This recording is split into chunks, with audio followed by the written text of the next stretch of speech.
አንደኛ ጴጥሮስ። በመከራ ውስጥ ሆናችሁ ተስፋ የቆረጣችሁ ይመስላችኋል? ዓለም እንግዳ የሆነባችሁስ ተቸግራችኋል?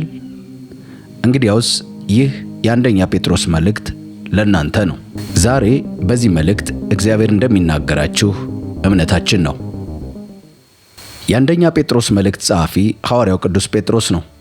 ይህም በመልእክቱ መጀመሪያ ምዕራፍ 1 ቁጥር 1 ላይ የኢየሱስ ክርስቶስ ሐዋርያ ጴጥሮስ በማለት በግልጽ ተቀምጧል። ጴጥሮስ ይህንን ደብዳቤ የጻፈው በስደት ላይ ለነበሩና በተለያዩ የአውራጃ ግዛቶች ማለትም ጳንጦስ፣ ገላትያ፣ ኤስያና ቢታንያ ተበታትነው ለነበሩ ምዕመናን ሲሆን ዋና ዓላማው መከራን በትዕግስት እንዲቀበሉና በእምነታቸው እንዲጸኑ ማበረታታት ነው። መልእክቱ የተጻፈው በሐዋርያው ጴጥሮስ አማካኝነት በ62 እና በ64 ዓመተ ምህረት መካከል ነው። በወቅቱ በትንሿ እስያ ወይም በአሁኗ ቱርክ ይኖሩ የነበሩ ክርስቲያኖች ለሮማ አማልክት ለንጉሠ ነገሥቱ ባለመስገዳቸው ምክንያት ማህበራዊ መገለል፣ ስደትና እንግልት ይደርስባቸው ነበር። ጴጥሮስ እነዚህን አማኞች መጻተኞችና እንግዶች በማለት ይጠራቸዋል። ክርስቲያኖች በማህበረሰቡ ቢናቁም በእግዚአብሔር ዘንድ ያላቸውን ቦታ ግን ከፍ ያለ መሆኑን ይሄ መልእክት ያብራራል። ጴጥሮስ አማኞችን የተመረጠ ትውልድ፣ የንጉሥ ካህናት፣ ቅዱስ ሕዝብ በማለት ይገልጻቸዋል። ይህ ማንነት ከመከራ በላይ የሆነው ሰማያዊ ክብር እንዳላቸው ያሳያል። በዛሬው መልእክታችን የምንዳስሳቸው 3 ዋና ዋና ነጥቦች የሚከተሉት ናቸው። የመጀመሪያው የእንግድነት ሕይወት። በዚህ ምድር ላይ ለምን እንደ ባዕድ እንደምንመላለስና እውነተኛ ሀገራችን የት እንደሆነ ይሄ መልእክት በደንብ ያስረዳናል። ሁለተኛ የመከራ ትርጉም። መከራ እኛን ለማጥፋት ሳይሆን እንደ ወርቅ ሊያነጥረን የሚመጣ መሆኑን እንማርበታለን። ሶስተኛ ቅዱስ አኗኗር። በጨለማ ዓለም ውስጥ እንደ ብርሃን እንዴት መኖር እንደሚገባን ከዛሬ መልእክት እንማራለን። በአንደኛ ጴጥሮስ ውስጥ አንድ ቁልፍ ጥቅስ እናገኛለን። እርሱም ነገር ግን ከጨለማ ወደሚደነቅ ብርሃን የጠራችሁ የእርሱን በጎነት እንድትናገሩ እናንተ የተመረጠ ትውልድ፣ የንጉሥ ካህናት፣ ቅዱስ ሕዝብ፣ ለርስቱ የተለየ ወገን ናችሁ በማለት በአንደኛ ጴጥሮስ ምዕራፍ 2 ቁጥር 9 ላይ የሚናገረውን ወርቃማ ጥቅስ እናገኛለን። ይህ መልእክት የጥንት ታሪክ ብቻ አይደለም፣ ዛሬ በፈተናው ስላለን ለእያንዳንዳችን የሚሆን ሕያው ቃል ነው። ጴጥሮስ የሚነግረን አንድ ትልቅ እውነት አለ። የክርስቶስ ስቃይ የክብር መጀመሪያ እንደነበረ ሁሉ የእኛም መከራ ወደ ታላቅ ደስታ የሚወስደን እንደሆነ ያስተምረናል። ይህንን አስደናቂ የእግዚአብሔር እውነት እየተማራችሁ እስከ መጨረሻ አብራችሁ ቆዩ። መልእክቱ ለምትወዷቸው እንዲደርስ ላይክ እና ሼር በማድረግ ለቻናላችን ደግሞ አዲስ ከሆናችሁ ሰብስክራይብ በማድረግ ቤተሰብ እንድትሆኑ በፍቅር እንጋብዛለን። አሁን ወደ ዛሬው መልእክታችን እንግባ። አንደኛ ጴጥሮስ። በአንደኛ ጴጥሮስ ምዕራፍ 1 ላይ እንደዚህ በማለት ይጀምራል። የኢየሱስ ክርስቶስ ሐዋርያ ጴጥሮስ በጳንጦስ፣ በገላትያ፣ በቀርጶንያ፣ በእስያና በቢታንያ ተበትነው በመጻተኝነት ለሚኖሩ ለእግዚአብሔር ምርጦች፣ እግዚአብሔር አብ አስቀድሞ ካወቃቸው ኢየሱስ ክርስቶስን ለመታዘዝ በደሙ ለተረጩትና በመንፈስ አማካኝነት ለተቀደሱት ጸጋና ሰላም ይብዛላችሁ በማለት እንደተለመደ በሰላምታ ይጀምራል። የጌታችን የኢየሱስ ክርስቶስ አባትና አምላክ ይባረክ። እርሱ ከታላቅ ምሕረቱ የተነሳ በኢየሱስ ክርስቶስ ከሞት መነሳት ምክንያት ለሕያው ተስፋ በሚሆን አዲስ ልደት እንዲሁም በሰማይ ለማይጠፋ ለማይበላሽና ለማይለወጥ ርስት እንደገና ወለደን። እናንተም በመጨረሻው ዘመን ሊገለጥ የተዘጋጀው ድነት እስኪመጣ ድረስ በእምነት አማካኝነት በእግዚአብሔር ኃይል ተጠብቃችኋል። አሁን በብዙ አይነት ፈተና ውስጥ ሆናችሁ ለጥቂት ጊዜ መከራን ብትቀበሉም እንኳ በዚህ እጅግ ደስ ይላችኋል። እነዚህ ነገሮች በእናንተ ላይ የደረሱት በእሳት ተፈትኖ ቢጠራም ጠፊ ከሆነው ወርቅ ይልቅ እጅግ የከበረ እምነታችሁ እውነተኛ መሆኑ እንዲረጋገጥና ኢየሱስ ክርስቶስ በሚገለጥበት ጊዜ ምስጋናን፣ ክብርና ውዳሴን እንዲያስገኝላችሁ ነው በማለት ይናገራል። እርሱንም ሳታዩት ትወዱታላችሁ፣ አሁንም ባታዩትም በእርሱ ታምናላችሁ። መግለጽ በማይቻልና ክብር በሞላበት ሐሴት ደስ ብሏችኋል። የእምነታችሁ ፍጻሜ እርሱ የነፍሳችሁ ድነት እየተቀበላችሁ ነውና። ለእናንተ ስለሚሰጠው ጸጋ ትንቢት የተናገሩት ነቢያት ስለዚህ ድነት ተግተው በጥንቃቄ ይመረምሩ ነበር።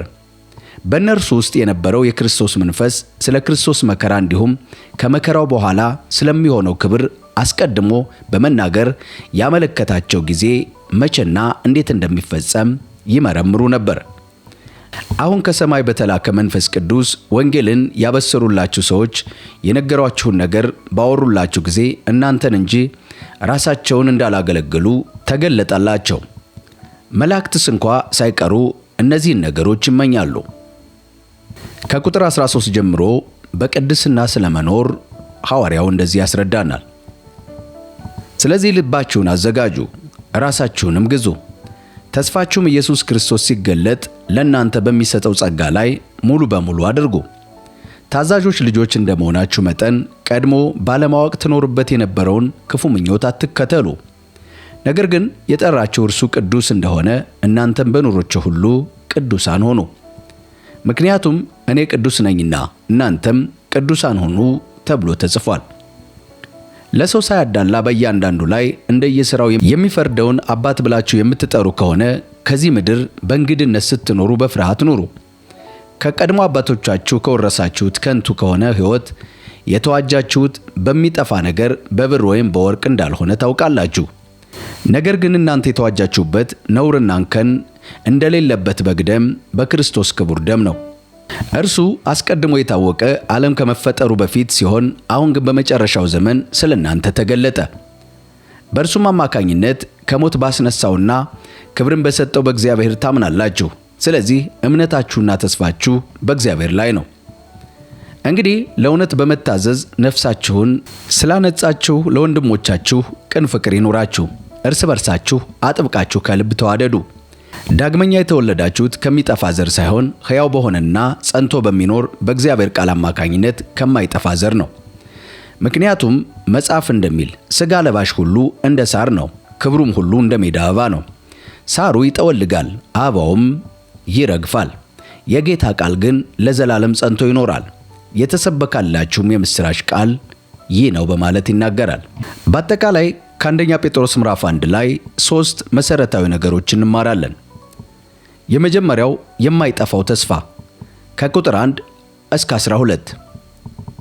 በምድር ስንንገላታ በሰማይ ያለን ርስት ማሰብ እንዳለብን እንማራለን። የጴጥሮስ መልእክት የሚጀምረው መጻተኞች ለሆኑ ታማኞች ሰላምታ በመስጠት ነው። ይህ ዓለም ጊዜያዊ ማረፊያችን እንጂ ቤታችን እንዳልሆነ ያሳስበናል። ሌላኛው ሕያው ተስፋ በኢየሱስ ክርስቶስ ትንሣኤ አማካኝነት ወደማይጠፋ ወደማይደፈርስና ወደማያልፍ ርስት ተወስደናል ይለናል። እንዲሁም የእምነት መፈተን መከራ እምነታችንን እንደ እሳት ያጠራዋል። በእሳት እንደሚነጥር ወርቅ ውጤቱ በክርስቶስ መገለጥ ጊዜ የሚገኝ ክብርና ምስጋና እንደሆነ ተምረናል። እንዲሁም የነቢያቱን ጉጉት አይተናል። የጥንት ነቢያት መላእክት እንኳ ሳይቀሩ ይህንን ለኛ የተገለጠውን ታላቅ ደህንነት ለማየት ይመኙ እንደነበር ተምረናል። ሁለተኛ የቅድስና ጥሪ ከቁጥር 13 እስከ 21 እንደጠራችሁ ቅዱስ ሁኑ የሚል ቃል እናገኛለን። ይህ ማለት ዝግጁነትን ያሳያል። የልባችሁን ወገብ ታጠቁ ይላል ሐዋርያው። ይህንን ማለቱ አእምሯችንን ለተጋድሎ ማዘጋጀትና በመጠን መኖር እንዳለብን የተማርንበት ክፍል ነው። ሌላኛው ልዩነት ቀድሞ በነበራችሁበት ባለማወቅ ምኞት አትመላለሱ፣ ይልቁንም በኑሯችሁ ሁሉ ቅዱሳን ሁኑ በማለት ልዩነታችንን በግልጽ ያስተምረናል። እንዲሁም የተከፈለልንን ዋጋ ከንቱ ከሆነው የጥንት ኑሯችሁ የዳነው በሚያልፍ ወርቅና ብር ሳይሆን ነውርና እድፈት እንደሌለበት እንደ በግ ደም በከበረው በክርስቶስ ደም ነው በማለት የተከፈለልንን ዋጋና የኔና የናንተን ሊተመን የማይችል ዋጋችንን ጴጥሮስ በግልጽ ያስተምረናል። በዚህ ክፍል ላይ እኛ አማኞች ማስተዋል ያለብን ነገር አለ። ዋጋችን እጅግ ታላቅ ነው። ተራ ሰዎችም አይደለንም። እኔና እናንተ ስንመላለስ የተከፈለልንን ዋጋ እያሰብን መመላለስ ያስፈልገናል። ኢየሱስ ክርስቶስ ዕዳችንን የከፈለልን ነፃ የወጣን ሕዝቦች ነን። በየትኛውም ቦታ ላይ እንደ ማንኛውም ተራ ዕቃ የምንገኝ ሰዎች አይደለንም። ዋጋችን እጅግ ታላቅ ነው። በሦስተኛ ደረጃ የማይጠፋው ዘር ከቁጥር 22 እስከ 25። ይህም ዘር ለዘላለም የሚኖረው የእግዚአብሔር ቃል እንደሆነ በግልጽ እንማራለን። በዚህም ዳግም የተወለዳችሁት ከሚጠፋ ዘር ሳይሆን ለዘላለም በሚኖረው በእግዚአብሔር ቃል ነው በማለት ጴጥሮስ ይነግረናል። አንደኛ ጴጥሮስ ምዕራፍ 2። እንግዲህ ክፋትን ሁሉ፣ ማታለልን ሁሉ፣ ግብዝነትን፣ ቅናትንና ሐሜትን ሁሉ አስወግዱ። በድነታችሁ እንድታድጉ አዲስ እንደተወለደ ሕፃናት ንጹሕ መንፈሳዊ ወተት ተመኙ፣ ጌታ መልካም መሆኑን ቀምሳችኋልና። ከቁጥር 4 ጀምሮ ሕያው ድንጋይና የተመረጠ ሕዝብ በማለት ጴጥሮስ እንደዚህ ይጽፋል። በሰው ዘንድ ወደ ተናቀው በእግዚአብሔር ዘንድ ግን ወደ ተመረጠውና ክቡር ወደ ሆነው ወደዚህ ሕያው ድንጋይ እየቀረባችሁ እናንተ ደግሞ በኢየሱስ ክርስቶስ አማካኝነት እግዚአብሔርን ደስ የሚያሰኝ መንፈሳዊ መሥዋዕት ታቀርቡ ዘንድ ቅዱሳን ካህናት ለመሆን እንደ ሕያዋን ድንጋዮች መንፈሳዊ ቤት ለመሆን ትሰራላችሁ። ምክንያቱም በመጽሐፍ እንዲህ ተብሎ ተጽፏልና፣ እነሆ የተመረጠና ክቡር የማዕዘን ድንጋይ በጽዮን አኖራለሁ፣ በእርሱ የሚያምን ከቶ አያፍርም። እንግዲህ ለእናንተ ለምታምኑ ይህ ድንጋይ ክቡር ነው፣ ለማያምኑት ግን ግንበኞች የናቁት ድንጋይ እርሱ የማዕዘን ራስ ሆነ። ደግሞም ሰዎችን የሚያሰናክል የሚጥላቸው ዓለት ሆነ። የሚሰናከሉትም ቃሉን ባለመታዘዝ ነው።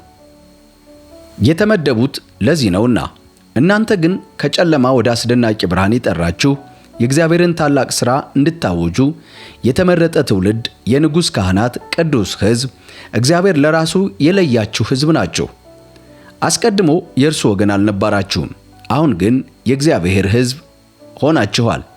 ቀድሞ ምሕረት ያላገኛችሁ ነበራችሁ፣ አሁን ግን ምሕረትን አግኝታችኋል።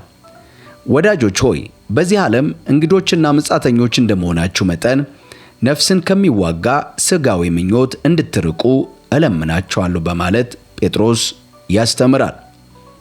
ምንም እንኳ ክፉ እንደምትሰሩ አድርገው ቢያሟችሁም ለፍርድ በሚመጣበት ጊዜ መልካሙን ሥራችሁን አይተው እግዚአብሔር እንዲያከብሩ በአሕዛብ መካከል በመልካም ሕይወት ኑሩ ይለናል።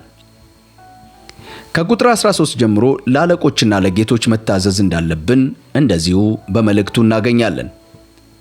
ስለ ጌታ ብላችሁ ለምድራዊ ባለሥልጣናት ሁሉ ተገዙ። የበላይ ባለሥልጣን ስለሆነ ለንጉሥም ቢሆን ወይም ክፉ አድራጊም ለመቅጣትና በጎ አድራጊዎችን ለማመስገን እርሱ ለሾማቸው ገዢዎች ታዘዙ ይለናል። ምክንያቱም መልካም ማድረግ አላዋቂነትን፣ ከንቱ ንግግር ዝም እንድታሰኙ የእግዚአብሔር ፈቃድ ነው። ምክንያቱም መልካም በማድረግ የአላዋቂዎችን ከንቱ ንግግር ዝም እንድታሰኙ የእግዚአብሔር ፈቃድ ነው። እንደ እግዚአብሔር አገልጋዮች ሆናችሁ በነጻነት ኑሩ እንጂ ነጻነታችሁን የክፋት መሸፈኛ አታድርጉት። ለሰው ሁሉ ተገቢውን አክብሮት ስጡ፣ ወንድሞችን ውደዱ፣ እግዚአብሔርን ፍሩ፣ ንጉሥን አክብሩ ይለናል። እናንተ አገልጋዮች ሆይ ለደጎችና ለገሮች ጌቶቻችሁ ብቻ ሳይሆን ለክፉዎችም በፍጹም አክብሮት ታዘዙ። ስለ እግዚአብሔር ሲል የግፍ መከራን የሚቀበል ሰው ምስጋናን ያገኛል። ክፉ ሥራ ሰርታችሁ ብትቀጡና ብትታገሱ ምን ዋጋ ይኖራችኋል? ነገር ግን መልካም ሥራ ሰርታችሁ መከራን ብትቀበሉና ብትታገሱ ይህ በእግዚአብሔር ዘንድ ምስጋና ያስገኝላችኋል ይለናል። የተመረጣችሁትም ለዚህ ነው። ምክንያቱም ክርስቶስ ስለ እናንተ መከራን የተቀበለው የእርሱን ፈለግ እንድትከተሉ ምሳሌን ሊተውላችሁ ነው። እርሱ ኃጢአት አላደረገም፣ በአፉም ተንኮል አልተገኘም። ሲሰድቡትም መልሶ አልተሳደበም፣ መከራ ሲደርስበት አልዛተም። ነገር ግን በጽድቅ ለሚፈርደው ራሱን አሳልፎ ሰጠ ይለናል። ለኃጢአት ሞተን ለጽድቅ እንድንኖር እርሱ ራሱ በሥጋ ኃጢአታችንን በእንጨት መስቀል ላይ ተሸከመ። በእርሱ ቁስል እናንተ ተፈውሳችኋል። ቀድሞ እንደ ጠፉ በጎች ትቅበዘበዙ ነበር፣ አሁን ደግሞ ወደ ነፍሳችሁ እረኛና ጠባቂ ተመልሳችኋል ይለናል። በአንደኛ ጴጥሮስ ምዕራፍ 2 ላይ እነሆ መንፈሳዊ እድገትና ሕያው ድንጋይ የሚል ከቁጥር 1 እስከ 10 እናገኛለን። ይህ ክፍል አማኝ ከጨለማ ወደ ብርሃን መውጣቱንና አዲሱን ማንነቱን የሚያበስርበት ነው። እንዲሁም በዚህ ክፍል የእድገታችንን መሰረት እንደዚህ እናገኛለን። ሰው በመንፈሳዊ ሕይወት ሊያድግ የሚችለው ሐዋርያው ጴጥሮስ ንጹሕ የሆነውን የቃሉን ወተት በመመኘት እንድናድግ ይመክረናል። ክርስትና መነሻ እንጂ መድረሻ አይደለም። ዘላቂ እድገት ይጠበቅብናል ይለናል። እንዲሁም ሕያው ድንጋይ የሚል ቃል እናገኛለን። ክርስቶስ በሰዎች ዘንድ የተናቀ ቢሆንም በእግዚአብሔር ዘንድ ግን የተመረጠና የከበረ የማዕዘን ራስ ነው። እኛም ወደ እርሱ በመቅረብ እንደ ሕያዋን ድንጋዮች ሆነን መንፈሳዊ ቤት ለመሆን እንድንታነጽ የእግዚአብሔር ቃል ያስተምረናል። እንዲሁም የተመረጠ ትውልድ የሚል ቃል እናገኛለን። በዚህ ክፍል ውስጥ የሚገኙ 4 ታላላቅ ማዕረጎች ለክርስቲያኖች የተሰጡ ልዩ መታወቂያዎች ናቸው።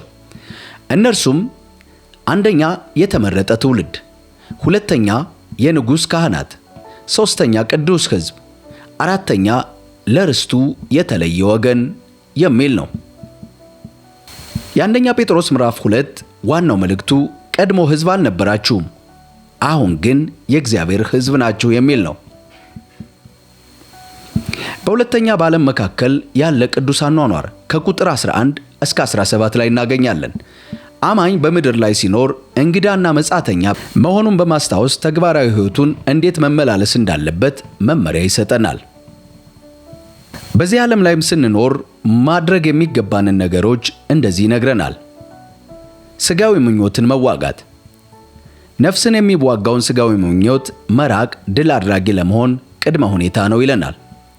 እንዲሁም መልካም ምሳሌነት መያዝ አለብን። በማያምኑ ሰዎች መካከል እንኳን ሳይቀር መልካም ስነ ምግባር ሊኖረን ይገባል ይለናል። ይህም ሰዎች የእኛን በጎ ሥራ አይተው እግዚአብሔርን እንዲያከብሩ እንደሆነ ሐዋርያው ጴጥሮስ ያስተምረናል።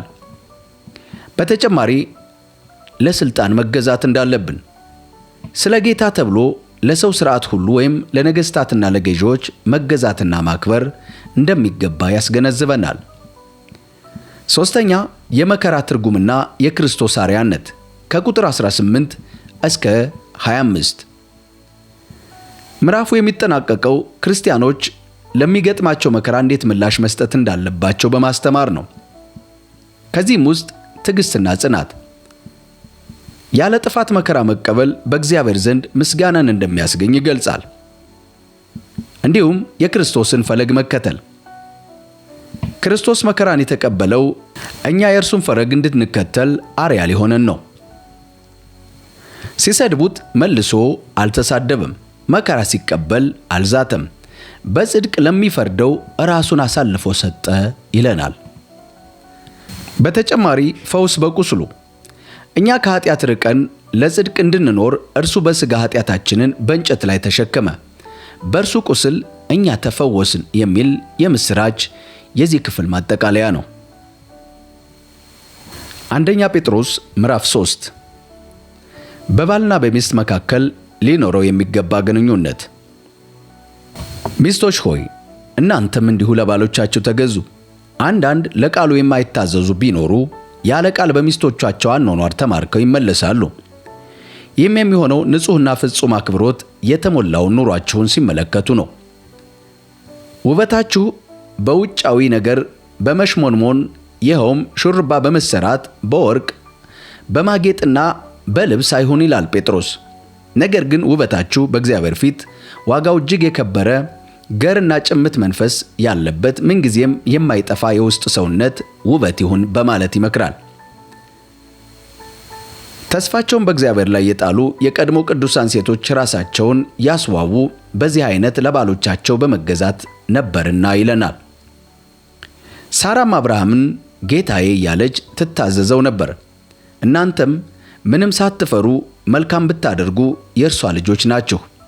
ባሎች ሆይ እናንተም ደግሞ ጸሎታችሁ እንዳይደናቀፍ በኑራችሁ ሁሉ ለሚስቶቻችሁ አስቦላቸው፣ ደካሞች ስለሆኑና የሕይወትንም በረከት አብረዋቸው ስለሚወርሱ አክብሯቸው ይላል። ከቁጥር 8 ጀምሮ መልካም በማድረግ መከራን መቀበል ይለናል። በመጨረሻም ሁላችሁ በአንድ ሐሳብ ተስማሙ፣ እርስ በርሳችሁ ተሳሰቡ፣ እንደ ወንድማማቾች ተዋደዱ፣ ርኅሩኆችና ትሑታን ሁኑ። ክፉን በክፉ ወይም ስድብን በስድብ ፋንታ አትመልሱ። በዚህ ፋንታ ባርኩ፣ ምክንያቱም እናንተ የተጠራችሁት እንደዚህ ያሉትን ነገሮች እያደረጋችሁ በረከትን ለመውረስ ነው ይለናል።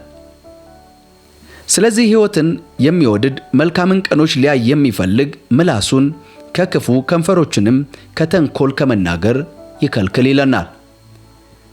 ከክፉ ይራቅ፣ መልካምንም ያድርግ፣ ሰላምንም ይፈልግ ይከተላትም።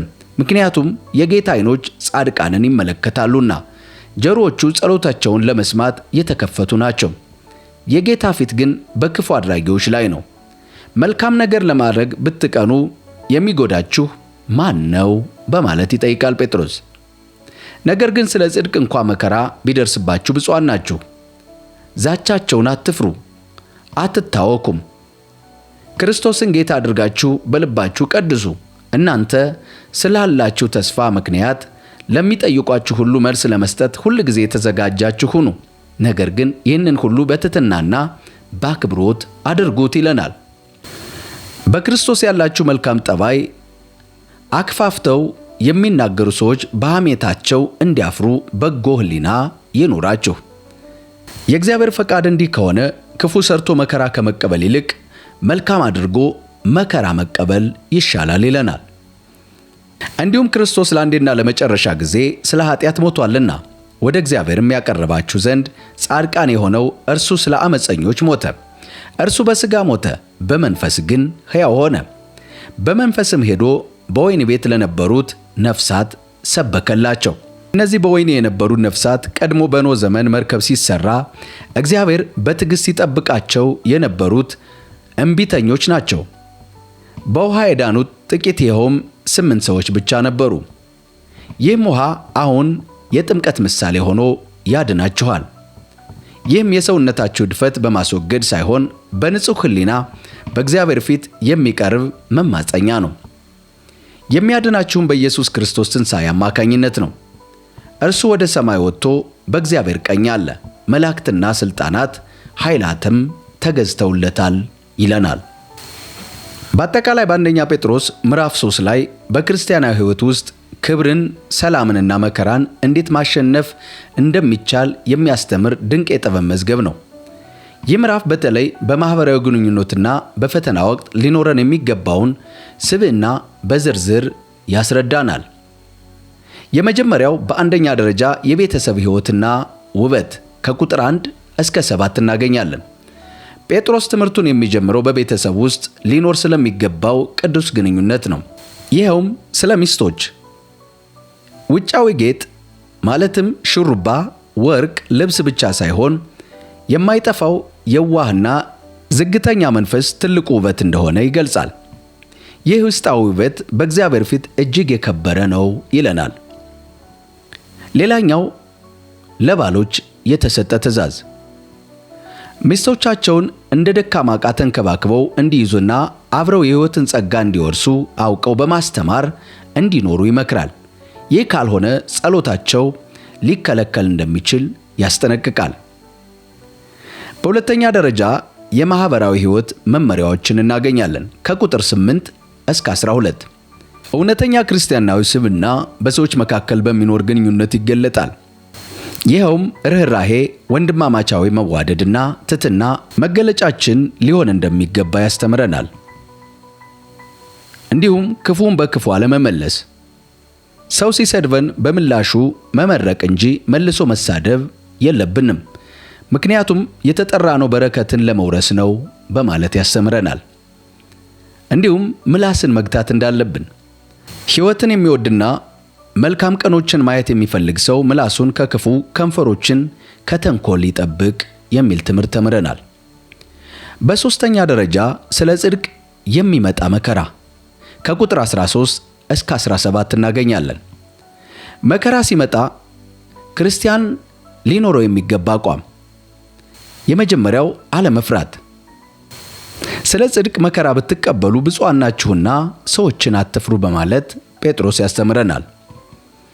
እንዲሁም ሁል ጊዜ የተዘጋጁ መሆን እንዳለብን፣ በውስጣችሁ ስላለው ተስፋ ምክንያት ለሚጠይቋችሁ ሁሉ መልስ ለመስጠት ዘወትር የተዘጋጃችሁ ሁኑ በማለት ይመክራል። ነገር ግን ይህንን መልስ በየዋህነት በፍርሃትን ወይም በክብር መሆን አለበት በማለት ራሳችንን ከእውቀት ትዕቢት ማራቅ እንዳለብን ጴጥሮስ ይመክረናል። በተጨማሪ በጎ ሕሊና ይኑራችሁ በማለት ያስተምረናል። ክፉ የሚያወሩባችሁ ሰዎች በመልካም አኗኗራችሁ እንዲያፍሩ ንጹሕ ሕሊና ይኑራችሁ በማለት ይመክረናል። በአራተኛ ደረጃ የክርስቶስ ድልና ጥምቀት ከቁጥር 18 እስከ 22። ይህ ክፍል የምዕራፉ ጥልቅ ምስጢር ያለበት ነው። ማለትም የክርስቶስ መስዋዕትነት። ክርስቶስ እኛን ወደ እግዚአብሔር ለማቅረብ አንድ ጊዜ ስለ ኃጢአት ሞቷል። እርሱ በሥጋ ሞተ፣ በመንፈስ ግን ሕያው ሆነ ይለናል። እንዲሁም የኖህ መርከብና ጥምቀት።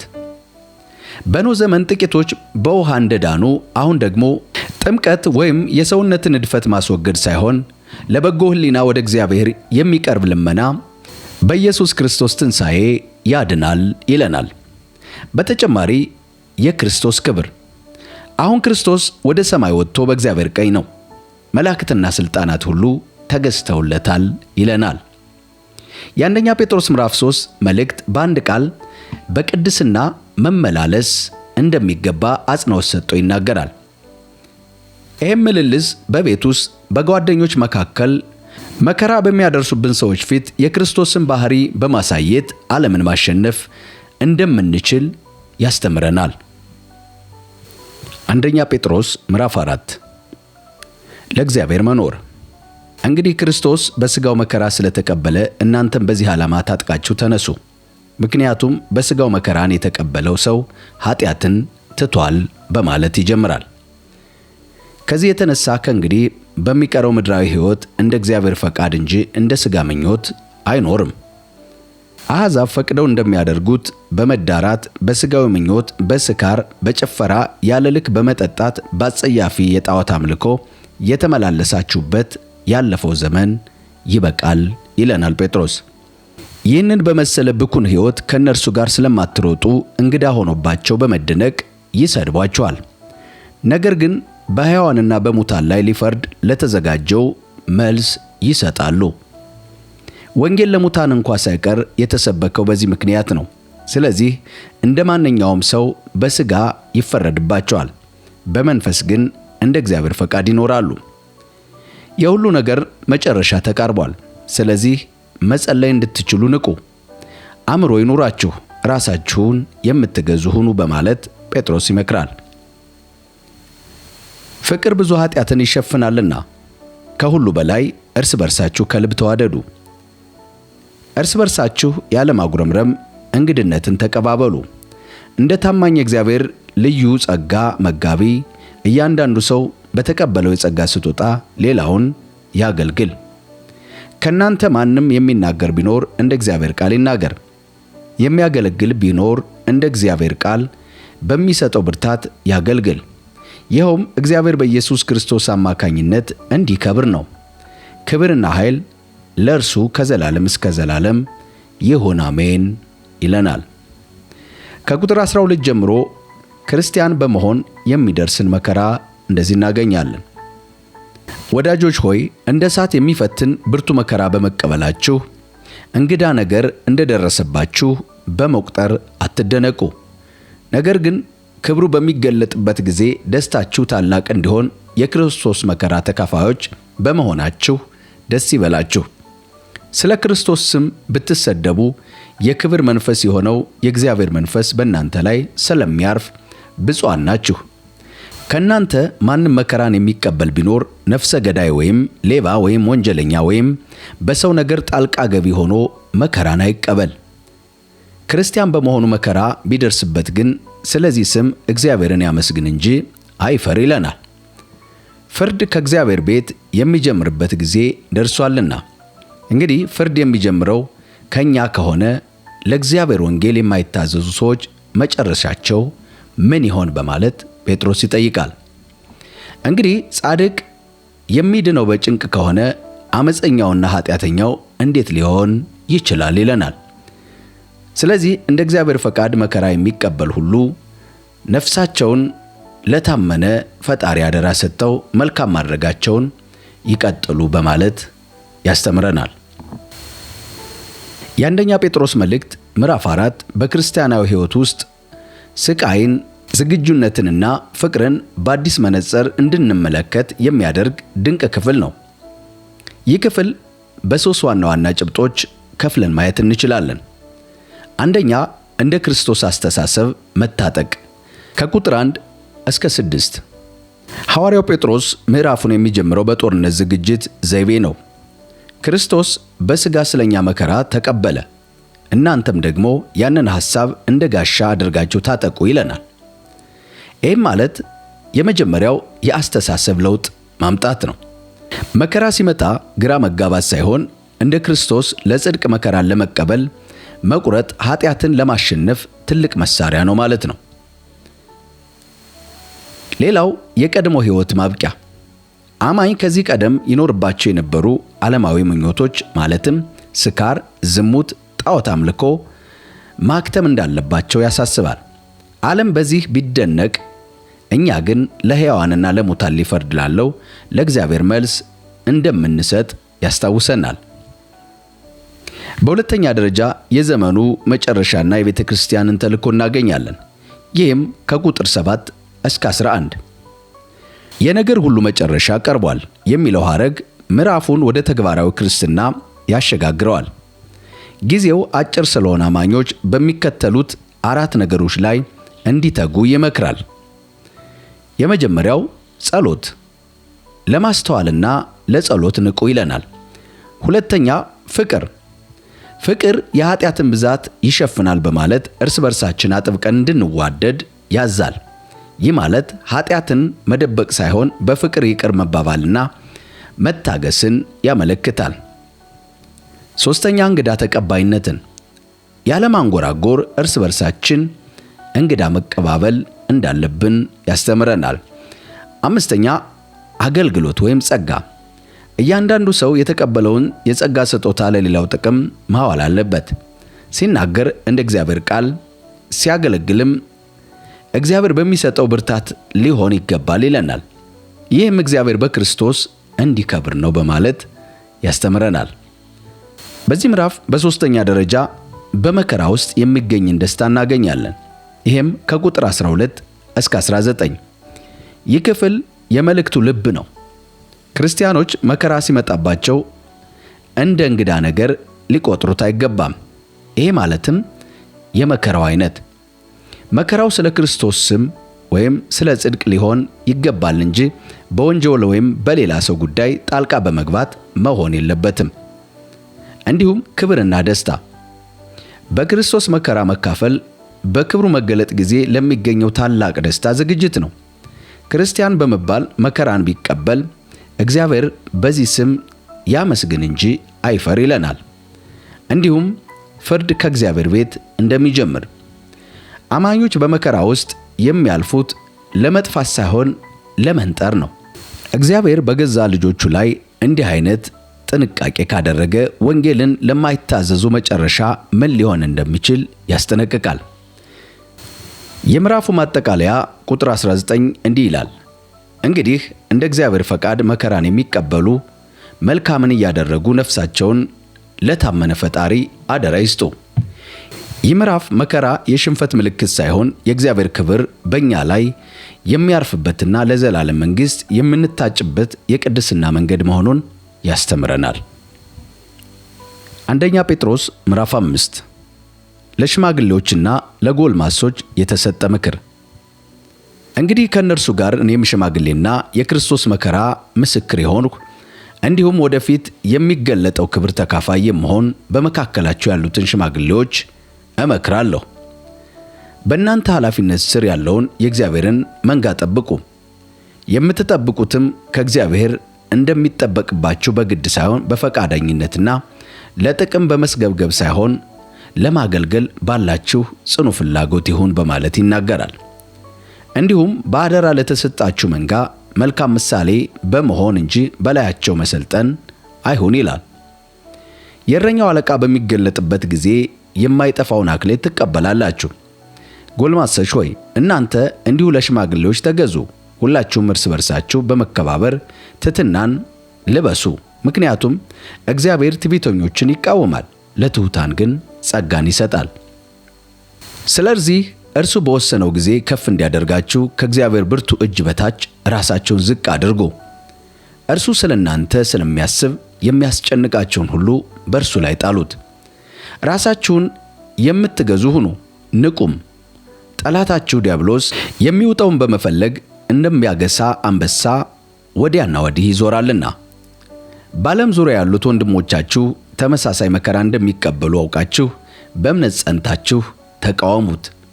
በክርስቶስ ወደ ዘላለም ክብሩ የጠራችሁ የጸጋ ሁሉ አምላክ ለጥቂት ጊዜ መከራ ከተቀበላችሁ በኋላ እርሱ ራሱ መልሶ ያበረታችኋል፣ አጽንቶም ያቆማችኋል። ኃይል ከዘላለም እስከ ዘላለም ለእግዚአብሔር ይሁን፣ አሜን በማለት ምስጋናን ያቀርባል። በአንደኛ ጴጥሮስ ምዕራፍ 5 ከቁጥር 12 ጀምሮ የስንብት ሰላምታ።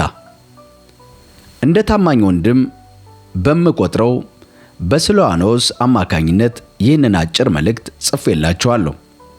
የጻፍኩላችሁ ልመክራችሁና ይህንን እውነተኛ የእግዚአብሔር ጸጋ መሆኑን ልመሰክራላችሁ ብዬ ነው ይለናል። በዚህ ጸጋ ጸንታችሁ ቁሙ። ከእናንተ ጋር የተመረጠችው በባቢሎን የምትገኘው ሰላምታ ታቀርብላችኋለች። እንዲሁም ልጄ ማርቆስ ሰላምታ ያቀርብላችኋል። በፍቅር አሳሳም እርስ በርሳችሁ ሰላምታ ተሰጣጡ። በክርስቶስ ላላችሁ ለሁላችሁም ሰላም ይሁን በማለት ያጠናቅቃል። የአንደኛ ጴጥሮስ ምዕራፍ 5ን ምዕራፍ በሶስት ዋና ዋና ክፍሎች ከፍለን እንመልከተው። አንደኛ፣ ለእረኛ የተሰጠ አደራ ከቁጥር 1 እስከ 4። ሐዋርያው ጴጥሮስ ለቤተ ክርስቲያን መሪዎች ወይም ሽማግሌዎች ጥሪ ሲያቀርብ ራሱን ዝቅ አድርጎ አብሬያችሁ ሽማግሌ ሆንኩ በማለት ነው። መሪነትን እንደ ስልጣን ሳይሆን እንደ ፍቅር አገልግሎት ይስለዋል።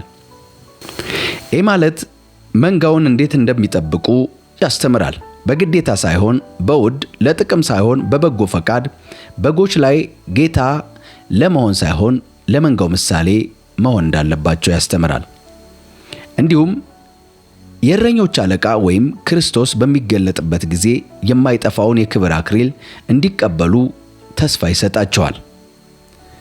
ሁለተኛ፣ የትሕትና ልብስ ከቁጥር 5 እስከ 7። በዚህ ክፍል ጴጥሮስ ለወጣቶችና ለሁሉም አማኞች አንድ ታላቅ ምስጢር ይናገራል። ይሄም ትሕትና እንደ ልብስ መለበስ ያለበት ነገር ነው። ሁላችሁም እርስ በርሳችሁ እየተዋደዳችሁ ትሕትናን እንደ ልብስ ታጠቁ ይለናል። ትሕትና በሰውና በእግዚአብሔር ፊት ሞገስን የሚያስገኝ የውስጥ ውበት ነው። ቀጥሎ እንደዚህ ይመክረናል። የእግዚአብሔር እጅ አለ ይለናል። በኃይለኛው በእግዚአብሔር እጅ ራሳችንን ዝቅ እናድርግ፣ እርሱ በጊዜው ከፍ ያደርገናል ይለናል። እንዲሁም ጭንቀትን ማስወገድ እንዳለብን ጴጥሮስ ይመክረናል። እርሱ ስለ እናንተ ያስባልና የሚያስጨንቃችሁን ሁሉ በእርሱ ላይ ጣሉት።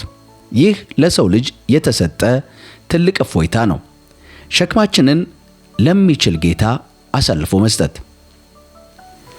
በሶስተኛ ደረጃ መንፈሳዊ ንቃትና የድል አዋጅ እናገኛለን። ይህም በአንደኛ ጴጥሮስ ምዕራፍ 5 ከ8 እስከ 11 ላይ እናገኛለን። ክርስቲያን በምድር ላይ ሲኖር ዝም ብሎ ሳይሆን በንቃት መሆን እንዳለበት ያስጠነቅቀናል። ማለትም ባላንጋራ ዲያብሎስ ስላለ። ጠላት ዲያብሎስ የሚውጠውን ፈልጎ እንደሚያገሳ አንበሳ ይዞራል ይለናል። ነገር ግን አማኞች በእምነት ጸንተው ሊቃወሙት እንደሚገባ ተምረናል። ሌላው የጸጋ አምላክ ተስፋ ነው። መከራው ለጥቂት ጊዜ ቢሆንም የዘላለም ክብር የጠራን አምላክ ግን ራሱ እንደሚያበቃን እንደሚያጸናንና እንደሚመሰርተን ቃል ይገባልናል። በአጠቃላይ በምዕራፍ 5 ጴጥሮስ በሰላምታና በምርቃ ይጨርሳል። መልእክቱ በእውነት የጸጋ መንገድ ላይ መቆማችሁን እወቁ የሚል ነው። በየትኛውም ፈተና ብንሆን የእግዚአብሔር ጸጋ ከኛ ጋር ነው። መጨረሻችንም ድልና ክብር ነው። ክብርና ኃይል እስከ ዘላለም ድረስ ለእርሱ ይሁን፣ አሜን በማለት ሐዋርያው ጴጥሮስ መልእክቱን ያጠቃልላል። ውድ የአሳፍ ቲዩብ ተከታታዮች፣ የአንደኛ ጴጥሮስ መልእክት ዛሬ ባለንበት ፈጣንና ተለዋዋጭ ዓለም ውስጥ ለሚገኝ ክርስቲያን እንደ መውጫ ኮምፓስ የሚያገለግሉ ጠንካራ ትምህርቶችን ይዟል። ከዚህ መልእክት የምንማራቸው ዋና ዋና ነጥቦች የሚከተሉት ናቸው። አንደኛ፣ የባዕድነትና የእንግድነት ማንነት። ጴጥሮስ አማኞችን እንግዶችና መጻተኞች በማለት በአንደኛ ጴጥሮስ ምዕራፍ 2 ቁጥር 11 ይጠራቸዋል። ከዚህም እኛ ክርስቲያኖች የምንማረው ትልቁ ቁም ነገር የመጀመሪያ የክርስቲያን እውነተኛ ሀገሩና ዜግነቱ መንግሥተ ሰማይ መሆኑን እንረዳለን። እንዲሁም በምድር ላይ ስንኖር ከዓለም ሥርዓትና ከሥጋዊ ምኞት ጋር ሳንመሳሰል ለሰማያዊ ዓላማ መኖር እንዳለብን ያስገነዝበናል። ሁለተኛ፣ በመከራ ውስጥ የሚገኝን ጽናት። መልእክቱ የተጻፈው ስደትና መከራ ለነበረባቸው አማኞች በመሆኑ ዛሬ ለሚገጥሙን ማናቸውም ፈተናዎች ትልቁ ትምህርት ይሰጠናል። ይህ ማለት መከራ ለበጎ። እምነታችን በእሳት እንደሚፈተን ወርቅ እንዲጠራ ያደርገዋል እንጂ የምንጠፋበት አይደለም። ሌላው የክርስቶስን ምሳሌነት መያዝ። እርሱ መከራን የተቀበለው እኛ የእርሱን ፈለግ እንድንከተል እንደሆነ እንማራለን። እንዲሁም ደስታ በመከራ ውስጥ። ክርስቲያን መከራ ሲቀበል የደረሰበት መከራ በክርስቶስ ስም ስለሆነ ሊደሰትና እግዚአብሔርን ሊያከብር ይገባዋል ይለናል። ሶስተኛ፣ ቅዱስ አኗኗርና ምስክርነት። በማያምኑ ሰዎች መካከል የምናሳየው መልካም ጠባይ ትልቁ የወንጌል ስብከት መሆኑን ጴጥሮስ ያስገነዝባል። ይህም እኔ ቅዱስ ነኝና ቅዱሳን ሁኑ የሚለውን ቃል እግዚአብሔርን እንተገብራለን። በንግግራችን በአስተሳሰባችንና በድርጊታችን የእግዚአብሔርን ባህሪ ማንጸባረቅ ይጠበቅብናል። እንዲሁም ምላሽ አሰጣጥ። ይህ ማለት ሰድበውን ስድብ ሳይሆን በረከትን በመመለስ የክርስቶስን ፍቅር ማሳየት ይገባናል። ለሚጠይቁን ሁሉ በትህትናና በፍርሃት መልስ ለመስጠት ዘወትር የተዘጋጀንና የቃል ሙላት ሊኖረን እንደሚገባ ጴጥሮስ ያስተምረናል። በአጠቃላይ የአንደኛ ጴጥሮስ መልእክት በአማኞች መካከል ሊኖሩ ስለሚገባው ነገሮች ቀጥሎ እንደዚህ ይላል። የመጀመሪያው ፍቅር። ፍቅር የኃጢአትን ብዛት ይሸፍናል። እርስ በርስ አጥብቀን መዋደድ እንዳለብንም ያስተምረናል። እንዲሁም መስተንግዶ፣ ሳናጉረመርም እንግዶችን መቀበልና ማገልገል እንዳለብን እንማራለን። ሌላው ጸጋን መጠቀም። እያንዳንዱ የተቀበለውን የጸጋ ስጦታ ሌላውን ለማገልገል እንደ ታማኝ መጋቢ መጠቀም አለበት ይለናል። ጴጥሮስ የክርስቲያን ሕይወት መንፈሳዊ ውጊያ ያለበት መሆኑን ያስጠነቅቃል። ጠላት ዲያብሎስ እንደሚያገሳ አንበሳ የሚውጠውን ፈልጎ እንደሚዞር አውቀን በመጠን መኖርና መንቃት እንዳለብን በአንደኛ ጴጥሮስ ምዕራፍ 5 ቁጥር 8 ላይ ይነግረናል።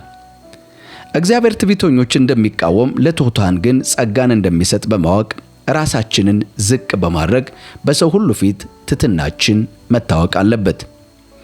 ባጭሩ አንደኛ ጴጥሮስ ዛሬ ላይ በመከራ ውስጥ የምንኖር የክርስቶስ ተከታዮች መሆናችንን አውቀን በቅድስና በመመላለስ ለዓለም ብርሃን እንድንሆን ያስተምረናል። ጸጋ ይብዛላችሁ።